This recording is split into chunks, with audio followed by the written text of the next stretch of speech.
Hey there. So, FYI, you are not crazy if you have a mystery illness, an invisible illness, an incurable illness, whether that be physical or mental health related, neuroatypical, neurodivergent, uh, something considered abnormal, um, that's not easily quote unquote fixable with a pill. You're not crazy, okay? Just to like clear that up, you're not crazy.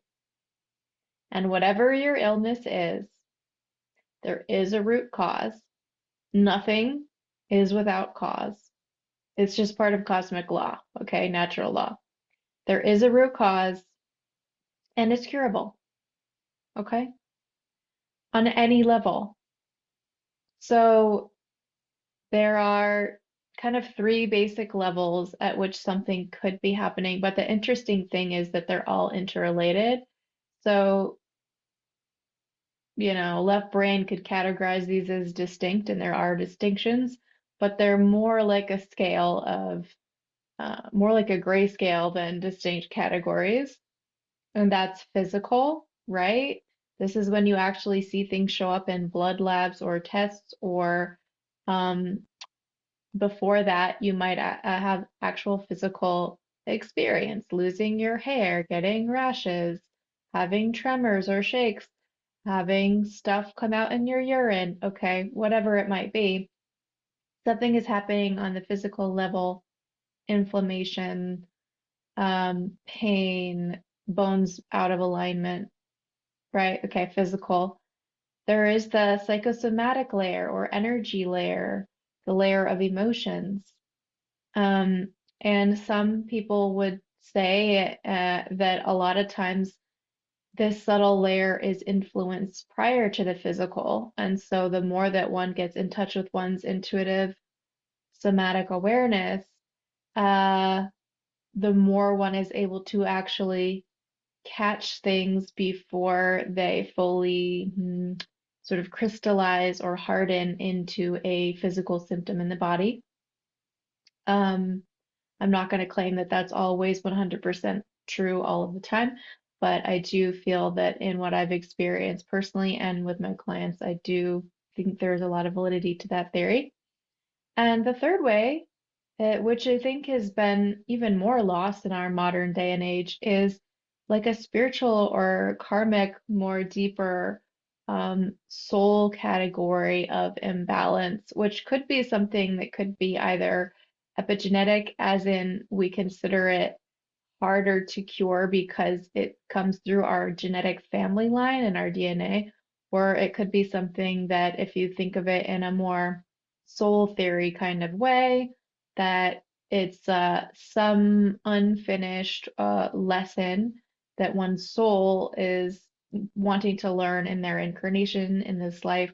And so there's like a predisposition to certain things being out of balance in a particular way, not as punishment, but as a way of learning something.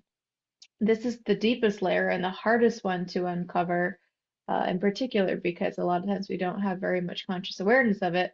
A lot of us don't have very much conscious awareness of the second or sometimes even the first. Unfortunately, the level of numbness, and dissociation and toxicity that we're swimming through these days is such that, you know, like even physical stuff, sometimes we sit with it for a long time before we even recognize, before we even catch the memo that our body's trying to speak to us. So, um, what I want to talk about in brief here to wrap up this video for this week is just a shift in perspective of paradigm about how to approach all of this. Like I said, you're not crazy. Um, and also, as in with the somatic work and the organic intelligence work, we're doing a lot of helping to integrate polarities and also distinguish things that are overcoupled. One of the things that often happens is this concept of like it's all in your head. which can be like a gaslighting sort of experience of like, no, I'm having this very physical, real, painful experience.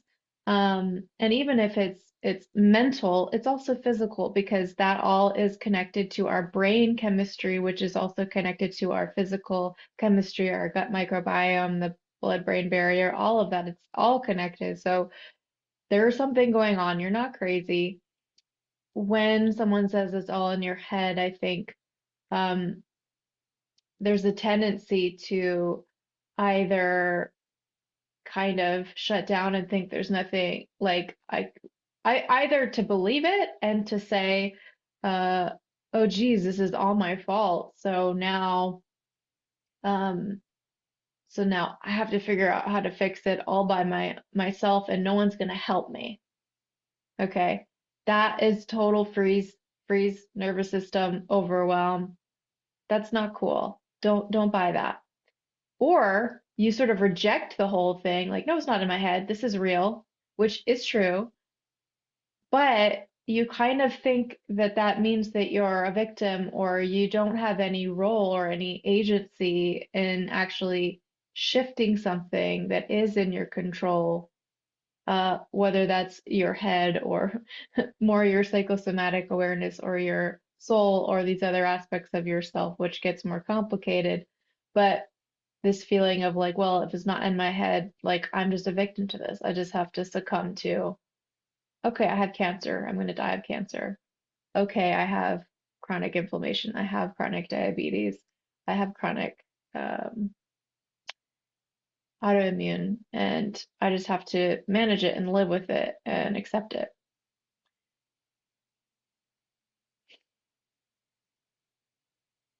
There is a way that we can accept the reality of what is handed to us to learn.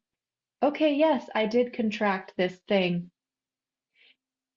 while also not taking the blame and also asking for help and knowing there is a way out. Okay, I'm not going to deny that I am dealing with a very serious issue here. I'm not going to put on the rose-colored glasses and be Pollyanna about it, but also I am not going to buy the fact that I just have to like be a doormat and just take this sitting down. Uh, I can attest to this 100% from my personal experience. 100% from my personal experience. Um, so here's to you finding the middle ground. There is something that you can do about it. There is a root cause and it is curable. Might take it, the journey of uncovering that is one that is really worthy, really deep, life changing, identity shifting, and really also changes your body's biochemical reality as well.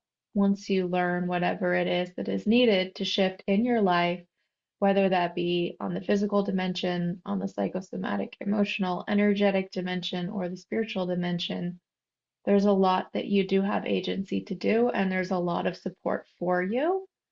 And the encouragement I would give you is to look for support that can find this both and place and meet you there. That's not afraid to have the courage to look at the issue square in the eye with you, to not leave you alone to figure it out just because there's not a quick fix or a pill that can just make the symptoms go away.